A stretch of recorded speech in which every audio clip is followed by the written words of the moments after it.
Buenas noches. Feria de otoño en estos días al arrimo y al abrigo de la Plaza de las Ventas de Madrid. Eterna cuestión siempre planteada y nunca resuelta. Toros sí, toros no. Los unos ven en la tauromaquia una forma de tortura y los otros una forma de cultura, de alta cultura o incluso, como es mi caso, un sacramento que pertenece al ámbito de la religión tal y como la religión se entendía en el paganismo. Tenemos hoy dos filósofos en el coso. Uno de ellos, Jesús Mosterín, catedrático de Lógica y Filosofía de la Ciencia en la Universidad de Barcelona, es el autor de este libro editado por Debate, cuyo título dice mucho sobre su contenido. ¡Vivan los animales! El otro filósofo, Víctor Gómez Pin, catedrático de Gnoseología e Introducción al Pensamiento Matemático en la Universidad Autónoma de Barcelona, publicó hace aproximadamente 2 años este libro, La escuela más sobria de vida, cuyo subtítulo también resulta bastante explícito: Tauromaquia como exigencia ética. Lo publica Espasa. Lo usual es que los defensores de la corrida de toros encarezcan sus aspectos estéticos. Gómez Pin cambia la seda por el percal, pone banderillas al quiebro y hace hincapié o volapié en los aspectos éticos del toreo. El domingo 25 de abril, cuando estaba a punto de empezar la Isidrada madrileña, Jesús Mosterín y Gómez Pin coparon una página entera del diario El País exponiendo sus respectivos puntos de vista sobre tan antigua querella. Yo voy a utilizar fundamentalmente estos dos artículos como raspa de la sardina del amistoso y civilizado enfrentamiento dialéctico entre estos dos filósofos que va a empezar a renglón seguido. Ese cara a cara no es un mano a mano, ocupará la primera parte del programa. En la segunda, nuestros tribunos de la República de las Letras intervendrán, opinarán, preguntarán y disentirán de o coincidirán con lo que acaben de escuchar.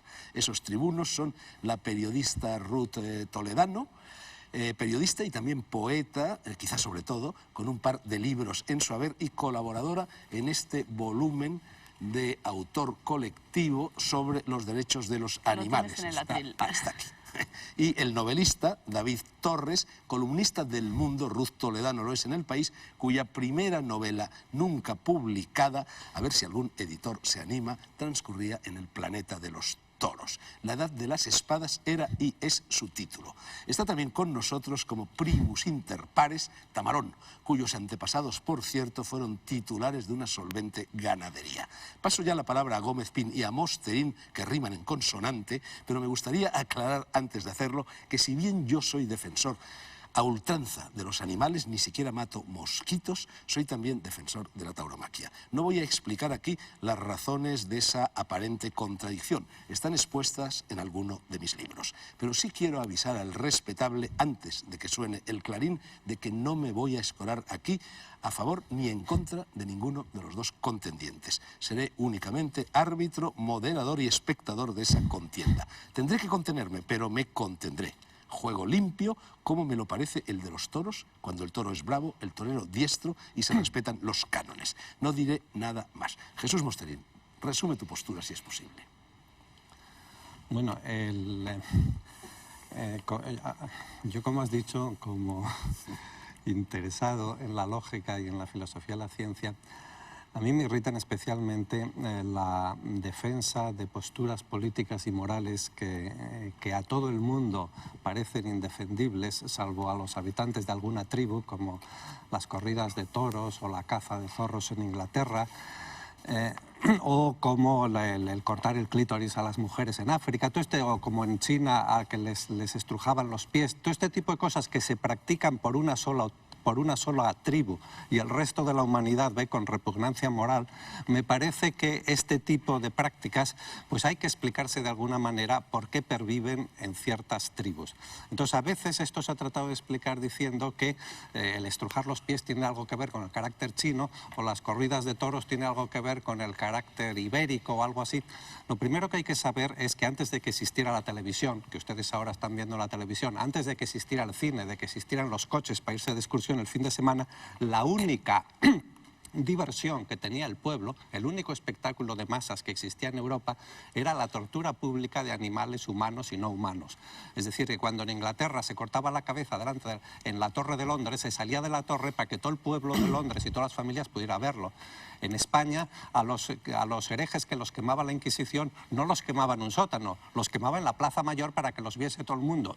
Incluso todavía en la Revolución Francesa, cuando guillotinaban a miles de víctimas de la Revolución Francesa, no las guillotinaban en un sótano escondido, como ahora se hace en algunos sitios, sino que las guillotinaban en la Place de la Concorde, que es la plaza mayor que hay en París. Entonces, corridas de toros había en todas partes en Europa. En Inglaterra, por ejemplo, había corridas de toros hasta el siglo XVIII, y la tortura de toros, de osos, de gatos, de todo tipo de bichos, era una cosa habitual y era una cosa general. Entonces, si nosotros ahora venimos a la situación actual, lo que nos damos cuenta es que este movimiento intelectual y moral y estético que hubo en otros países de Europa, que fue la Ilustración, en España empezó tarde, mal y con retraso, y por eso en España todavía no se han prohibido las corridas de toros. Yo calculo que en España faltan unos 15 o 20 años para que se prohíban las corridas de toros, pero naturalmente es, digamos, a nivel mundial, es una anomalía moral que la tortura pública de un animal como es el toro, que es un mamífero, es decir, un animal que tiene el mismo sistema límbico en su cerebro que nosotros y puede sufrir igual que nosotros. Toro no puede hablar, no puede hacer matemáticas, no puede componer sinfonías, pero puede sufrir exactamente igual que podemos sufrir nosotros. Todos los mamíferos tenemos el sistema límbico con el que sufrimos prácticamente idéntico. Que un animal como este sea torturado en público para regocijo de una chusma soez que contempla el espectáculo y entonces encuentra placer en ello, esto, como digo, no es nada típicamente español, es simplemente algo que existía en toda Europa y que ahora pervive aquí como una de estas pervivencias con las que tenemos que acabar. Entonces, mi postura es sencillamente que prácticamente la defensa de la corrida de toros y la supervivencia de la corrida de toros se basa exclusivamente en mitos, es decir, en afirmaciones que son todas ellas falsas, que científicamente ninguna de ellas se mantiene, es decir, se basa en todo un mundo, incluso en una, puesto que ha aludido Fernando al lenguaje, se basa en una especie de lenguaje que a mí me parece cursilísimo y relamido, como toda la estética que acompaña a los toros. Imagínense ustedes, cualquiera de ustedes que nos está viendo,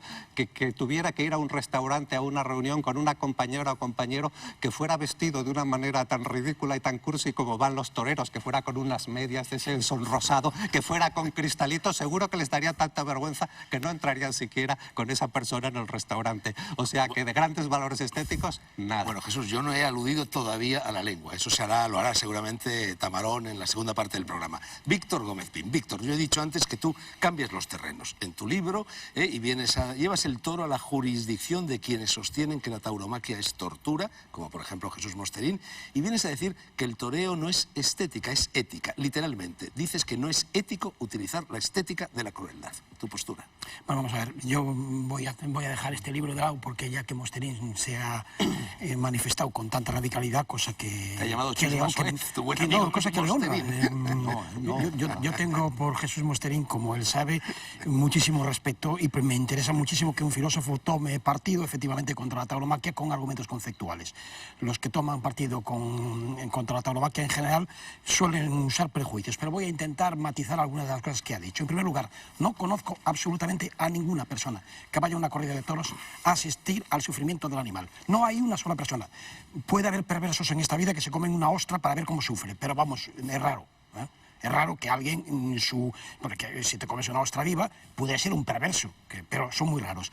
Entonces, otra cosa es que efectivamente en las corridas de toros en ocasiones se den espectáculos, se den situaciones en las cuales hay un animal que sufre y prácticamente no hay nada más.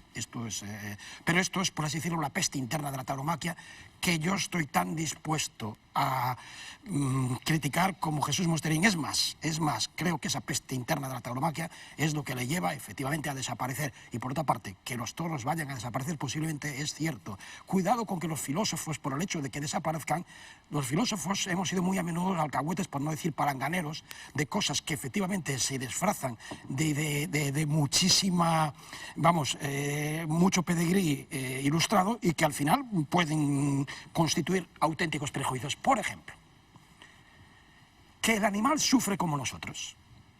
Que sufre, por supuesto que sí. Que el animal, el toro, no hace matemáticas, por supuesto.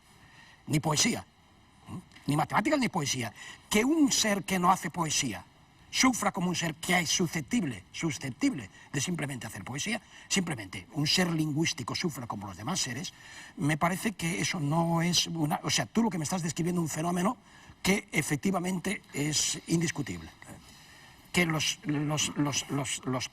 todos los mamíferos tienen un sistema que permite el sufrimiento, que autoriza, son susceptibles de pazos, por supuesto, pero es que nosotros, además de sufrir, hay una hermenéutica del sufrimiento, en el caso de los seres lingüísticos. Y entonces creo que no es exacto, lo cual no justificaría que hubiera que hacer sufrir al animal. A esto añado otra cosa. No hay, de igual que no hay ninguna sociedad que, vamos, ningún antropólogo ha constatado la existencia de una sociedad en la cual no haya, por ejemplo, música. No hay ninguna sociedad en la cual no haya una relación con los animales que pasa de una manera o de otra por el sufrimiento. Naturalmente que Jesús Mosterín me diría, yo sé que él está más de acuerdo conmigo, le ha criticado con muchísima, vamos, con una pluma muy acerada, por ejemplo, las granjas de cría de pollos. Ahora bien, se podrá arguir que hay modalidades del sufrimiento animal que son exigencias de la necesidad.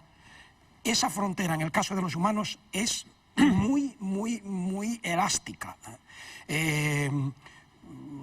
Tú evocabas el caso de la ostra. Yo creo que es muy difícil establecer una barrera clara entre cuando consumimos un animal por razones de necesidad absoluta y cuando consumimos un animal, por ejemplo, ¿qué pasa con la matanza del cerdo? La matanza del cerdo ¿qué es eso? Yo os digo, ahora no hay matanza de cerdo porque simplemente no hay sociedades agrarias. Pero ¿qué es eso de la matanza del cerdo? ¿Es simplemente un animal para nuestro consumo o es de alguna manera un ritual? ¿Dónde está la barrera entre el sufrimiento del animal imprescindible y el suplemento suplementario que pretendo que no hay sociedad humana que pueda prescindir de él? Por desgracia o por suerte, la condición humana, precisamente porque somos animales, somos, para empezar, el único animal que se preocupa por las especies animales. El único animal que se preocupa por el sufrimiento de los otros animales, que yo sepa, somos nosotros. Yo suelo decir en broma que no se ve al hermano lobo tan preocupado por San Francisco como San Francisco por el hermano lobo. La cuestión de los derechos, que se va a plantear, puesto que también hay una compañera mía que está de la Universidad Autónoma que también participa en este debate. La cuestión de los derechos, vuelvo a arguir que a mí me parece simplemente un sinsentido hablar de derechos si no hay obligaciones. Es un tópico esto. Está muy dicho, pero no porque lo han afirmado muchísimas personas, pero no porque esté muy dicho deja de ser verdaderamente difícil de negar. Bueno, quizás como se han acumulado muchas cuestiones que ha planteado Víctor, me gustaría responder brevemente a ellas, empezando por el final. Bueno, Víctor, en fin, con perdón, mi amigo Víctor ha cometido una falacia que es muy habitual, que ya la emplea Fernando Savater y otros, en fin, que no saben mucho de lógica y que consiste en decir que cuando nosotros tenemos en el lenguaje expresiones correlativas como derecho y deber, que no puede haber la una sin la otra. Por ejemplo, se puede decir que puesto que son correlativas las expresiones lingüísticas de padres y de hijos, quien no tiene hijos tampoco puede tener padres, lo cual naturalmente ya en este caso se ve que este argumento no funciona. Se puede perfectamente tener padres y sin embargo no tener hijos, y se puede perfectamente tener derechos sin tener obligaciones. Sin ir más lejos, la legislación de todos los países, incluido España, incluye que, por ejemplo, los bebés recién nacidos o los ancianos comatosos o una serie de personas ya tienen una serie de deberes, una serie de derechos, perdón, sin tener deber ninguno. O sea, por lo tanto, aunque es cierto que hay una correlación lingüística entre derecho y deber, no es cierto que no se puedan tener derechos sin tener deberes. Los derechos son convenciones legislativas que crea el legislador. O sea, si el legislador quiere, puede conceder derechos a los bebés o no concedérselos, a los payos o a los gitanos, a los hombres o a las mujeres, a las vacas o a los toros, a quien quiera. Puede conceder derechos si quiere incluso a los árboles. Es decir, el legislador...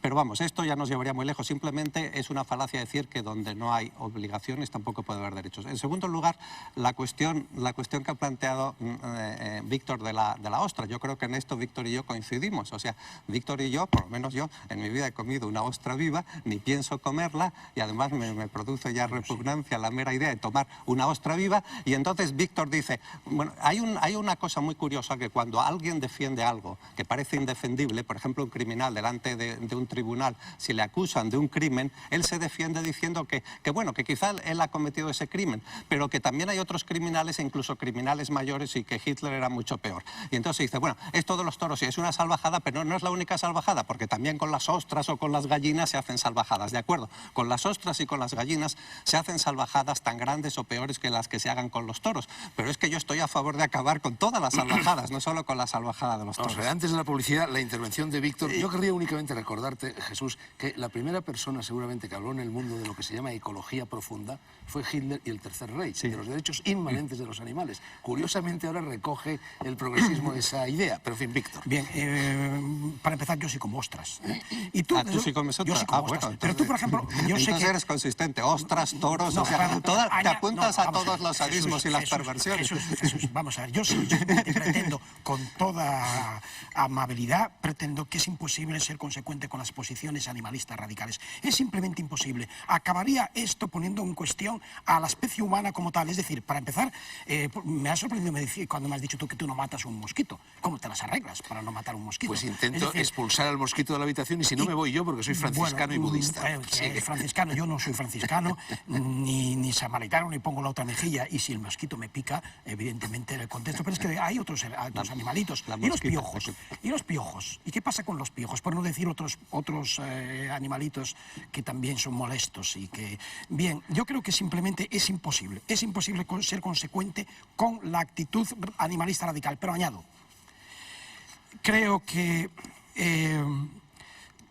hay verdaderos sapos en las calles y la propuesta animalista responde a un falso problema, una inclinación mística que se disfraza de exigencias racionales, pero creo que es un propósito, una pulsión a una especie de afirmación de la naturaleza, que por otra parte esa naturaleza no nos reconoce, vamos, es muy ingrata, en el sentido que... Perdona, pero es que tengo que dar paso a los anuncios, luego seguís. Únicamente quería ponerte una apostilla y quería recordarte, Víctor, que los Jain, ¿no? esa tendencia religiosa de la India, llevan incluso una gasa en la boca para no matar los animalillos, los insectillos que flotan por el ambiente. Los anuncios. Bueno.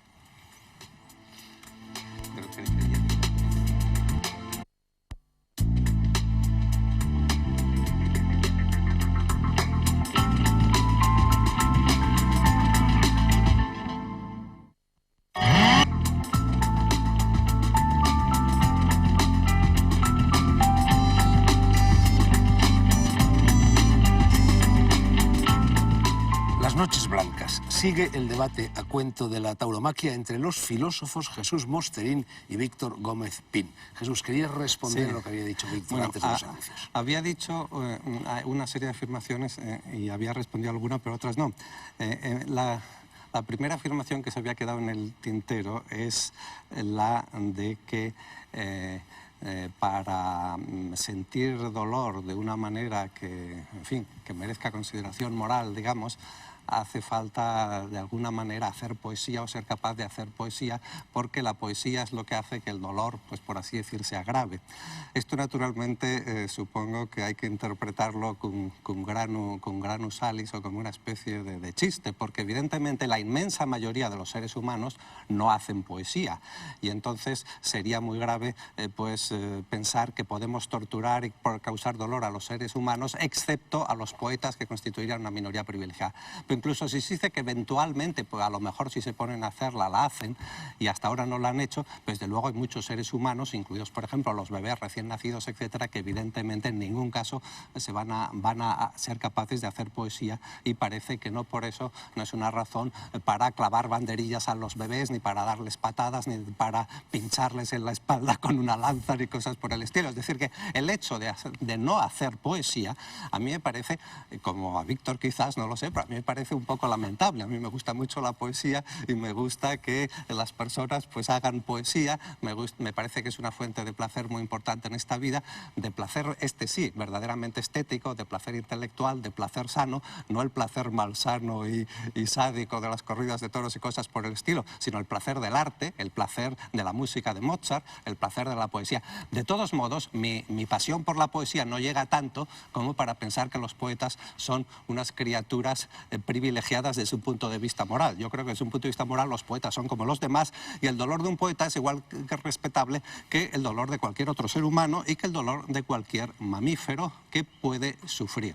Yo no soy un animalista radical, yo tengo muchas discusiones con los animalistas radicales e incluso moderados porque yo soy un animalista mínimo, es decir, lo único que no quiero ser es un sinvergüenza total. O sea, puedo ser un sinvergüenza parcial, pero no un sinvergüenza total. Es decir, yo incluso podría admitir la pena de muerte, incluso para seres humanos, para animales que se maten piojos, que se maten mosquitos, lo podría admitir. Lo que pasa que lo que no admitiría nunca, porque no me considero un sinvergüenza total, es que no solamente se le mate a ese animal, humano o no humano, sino que se le mate torturándolo. Por eso, cuando la Declaración, por ejemplo, Universal de los Derechos del Hombre de las Naciones Unidas presentan los derechos humanos, a todos les ponen excepción, incluso al derecho a la vida. Pues decir, el hombre tiene derecho a la vida excepto en tal y tal, y pone una serie de excepciones. Y al único derecho que no le pone excepciones es al derecho a no ser torturado. Por lo tanto, yo estoy muy satisfecho con que la gente, si tiene piojos, los mate, que si la gente le pica un mosquito, lo mate. Lo que no entiendo es por qué a un animal como es un toro, que es capaz de sufrir, que no nos ha hecho absolutamente nada, que no es el mosquito que nos está picando, nos quiere picar, que lo único que es un rumiante pacífico, los rumiantes son los animales más pacíficos que hay en este planeta, que lo único con lo que sueñas con comer hierba, porque este animal hay que torturarlo en público. Bueno, turno de respuesta de Víctor Gómez Pin, Bueno, luego planteo otra cuestión y abrimos el debate. Víctor. Simplemente, yo por supuesto cuando me estaba refiriendo a la poesía estaba utilizando una metáfora de su ser lingüístico, no me estaba diciendo que los poetas tuvieran un estatuto ético particular, no, esa barbaridad no me pasa por la cabeza. Lo que estoy diciendo es que los seres lingüísticos somos susceptibles, todos susceptibles de ser afectados por la poesía, y de hecho lo somos incluso en potencia cuando empezamos a balbucear. Pero bueno, esto es lo que estaba, y lo que estaba indicando es que es muy difícil en nuestro sufrimiento en general, ya se trata incluso hasta es del instinto incluso de conservación individual y específico, es muy difícil disociarlo del lenguaje en nuestro caso. Tú me dirás que el lenguaje también, no me lo dices, eso no lo dices, pero has sugerido que todo es según lo que se entiende por lenguaje, evidentemente. Pero es cierto que los demás animales tienen como mucho un código de señales que apenas permite una interpretación del mundo, en todo caso sería tan sobria y sin lugar a equívocos, esos equívocos que son la fuente de algo, por ejemplo, como la literatura. Entonces yo digo simplemente, contrariamente a privilegiar a los poetas, que todos los seres lingüísticos sí tenemos una cosa particular, además de sufrir como los caballos, sufrimos como los seres de palabra. Y los seres de palabra tienen algo especial. Concluyo con una cuestión. Jesús, has anunciado la muerte jurídica de la corrida de toros de aquí a 15 años. Creo que tienes razón. Tus argumentos descriptivos de lo que es una corrida de toros muy a menudo, por desgracia, para los taurinos coinciden con la realidad. Tus razones empíricas, en este caso, yo las comparto contigo y mis razones quedan excluidos. Tú triunfas porque estás a corriente de lo que el orden mundial impone. Tienes más razón empírica y fenomenológica que yo cuando describes las corridas de toros. ¿Qué razón más estéril y qué tristeza? Ojalá hubiera tenido yo razón y hubiera corridas de toros dignas de eso que yo tengo en mente cuando pienso en una corrida de toros. Estos días asistí a dos que eran la parodia de todo ello y efectivamente creo que van a ser suprimidas. Hay muchas cosas que se han suprimido. También se ha suprimido la idea del socialismo y era una excelente idea.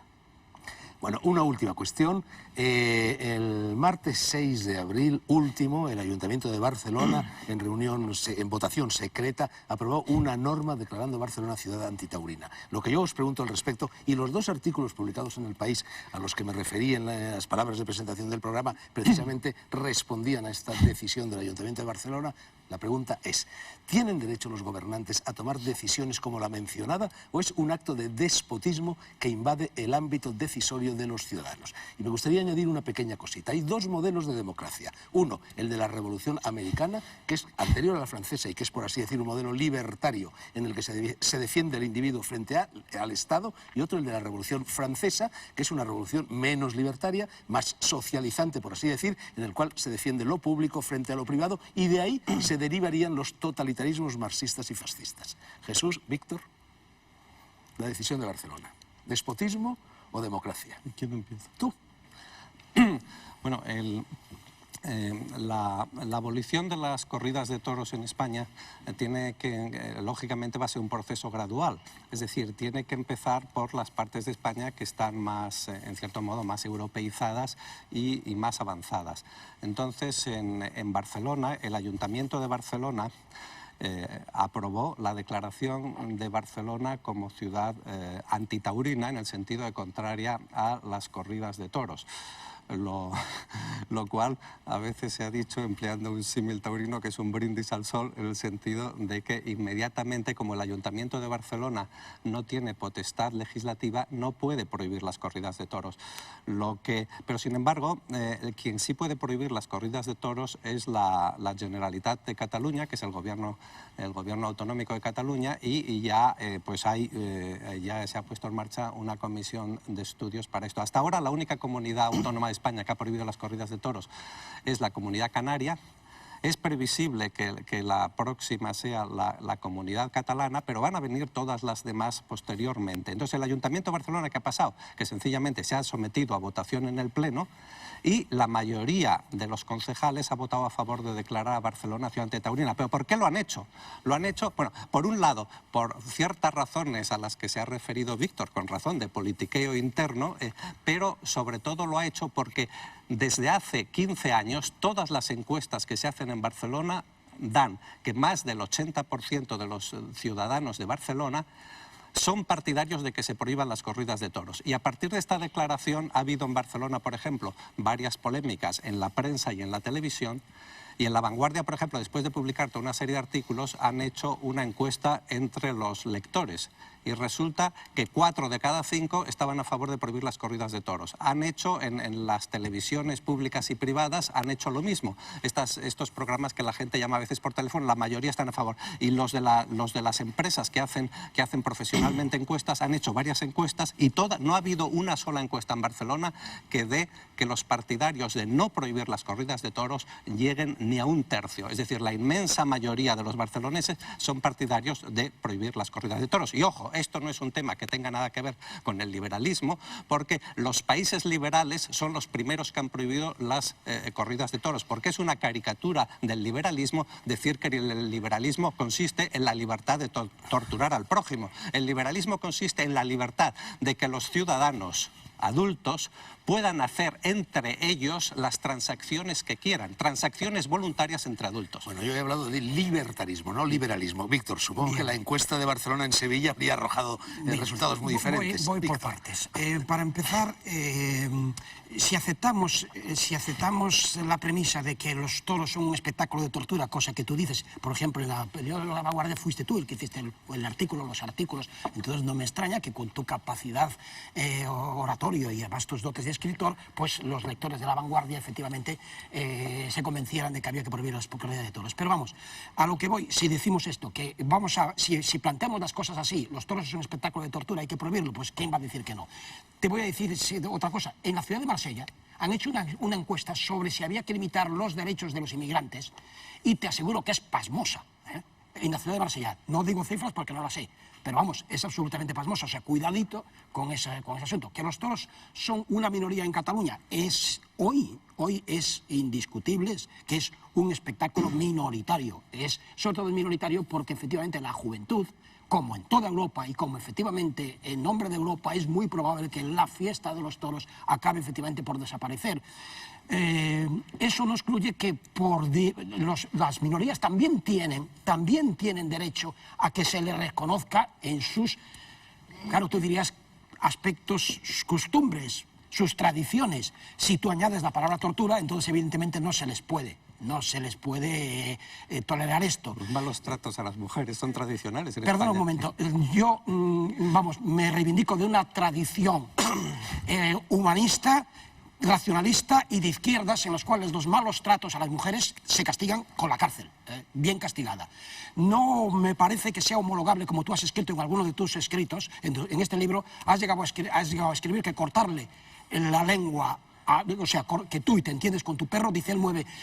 Te cito casi de memoria, me corregirás. Llegas a escribir, mi perro mueve el rabo y yo me entiendo con él perfectamente, con lo cual estabas limitando un poco aquello, por así decirlo, lo que es la capacidad lingüística de los humanos. Pero añades, cortarle a el rabo es como cortarnos a nosotros la lengua. Hay muchas maneras de cortar la lengua, por ejemplo, tolerar proposiciones tan provocativas. Tú eres un provocador muy inteligente, pero no dejas de ser provocador. No es lo mismo cortarle la lengua a una persona que cortarle el rabo a un perro. Entonces, no es lo mismo eventualmente maltratar a un animal. Ningún campesino, todos quieren a los animales, pero simplemente no confunden a los animales con sus hijos. No se les ocurre confundir a los animales con sus hijos, cosa que Madame Brigitte Bardot ha hecho explícitamente cuando ha dicho explícitamente que matar a un bebé foca. Oye, yo no me meto con esa señora. Ella es una señora que es defensora, pertenece a la Liga de Defensa de los Animales y tiene muchísima gente que le sigue en ese terreno. Ha llegado a comparar lo que es la muerte de un bebé foca con la muerte de un bebé humano. Bien, me parece que esto es sacar las cosas de quicio. Bueno, vamos a enfriar un poquito los ánimos antes de que los tribunos suban a sus tribunas con las consideraciones lingüísticas de Tamarón, que está con el capote plegado en su rincón. Santiago, no más de 3 minutos, por favor. Muy bien. Gracias. Mosterín ha dicho brindis al sol, una expresión taurina. Sí, pues a eso iba. Es que yo, después de lo que ha dicho el profesor Mosterín, no sé cómo me atrevo a saltar al ruedo. Porque ha dicho que el lenguaje de los toros es cursi y relamido. Sic. Es verdad que luego, inmediatamente, ha dicho compañera o compañero, que yo creo que es más cursi y relamido, que decir, por ejemplo, quedar para el arrastre o hacer un brindis al sol, que es la corrección política, es un perpetuo brindis al sol. Yo lo que espero es que cuando los presagios, o sí los presagios abolicionistas a ultranza de la fiesta de los toros se hacen realidad, que no desaparezca también por imperativo legal de la corrección política, que puede ocurrir, el lenguaje, las expresiones metafóricas procedente del mundo de los toros. Es posible que sí, porque la corrección política lo primero que hace es capar el diccionario en cuanto puede, con lo cual, igual que hay muchas expresiones que ni voy a citar porque se me echarían encima, que no se pueden ya decir, pues estoy seguro de que en cuanto triunfen las fuerzas de la luz, quedarán abolidas también buena parte del diccionario en lo tocante a los toros. Por ejemplo, seguro que prohibirán decir atarse los machos, que no tiene nada que ver con nada sexual, como creen algunos, incluido una persona que está en el gobierno y que encontré el otro día un recorte muy gracioso porque decía atar los machos a alguien y no tiene nada que ver. Atar los machos son los cordones que hay en la pantorrilla, no más arriba. Pero en fin, eso probablemente se prohibirá. Se prohibirá hablar de vergüenza torera, probablemente. Se prohibirá hablar de crecerse en el castigo, dar largas a un asunto, ver los toros desde la barrera. No se podrá hacer novillos, eso a lo mejor es bueno, ¿no? Pinchar en hueso, ponerse el mundo por montera, eso también sería bueno, el prohibirlo. Cambiar de tercio, echar un capote a alguien, eso sería una pena que no se pudiera hacer, o estar al quite. Supongo que hacer el Tancredo o el Don Tancredo siempre estará permitido. Lo del burladero, que es una expresión bien buena y que parece que está más bien neutra en lo tocante a los derechos del animal o del hombre. Lo de ser un primer espada, cortarse la coleta. Hombre, cortarse la coleta lo admitirán, espero, los de la corrección política, porque es el acto final de la carrera de ese asesino genocida que es el torero. Cambiar la seda por el percal, que has usado tú antes, que yo creo que hay muchísima gente que no sabe lo que quiere decir, y es cambiar el capote de paseo por el capote de lidia. Bajar la mano, una faena de aliño, eso es precioso. Eso supongo que tampoco se prohibirá. Y al tercer aviso, que me lo va a dar de un momento a otro Fernando, porque me estoy pasando, supongo que tampoco lo prohibirán. De todas formas, sí quiero decir en cuanto a lo que es el lenguaje, que yo tengo dudas que creo que comparto con mi profesor aquí presente. Bueno, hay dos profesores, pero con el profesor antitaurino, ¿no? Con el pro-taurino. Y es que hay expresiones que consideramos taurinas y yo no tengo la seguridad de que lo sean.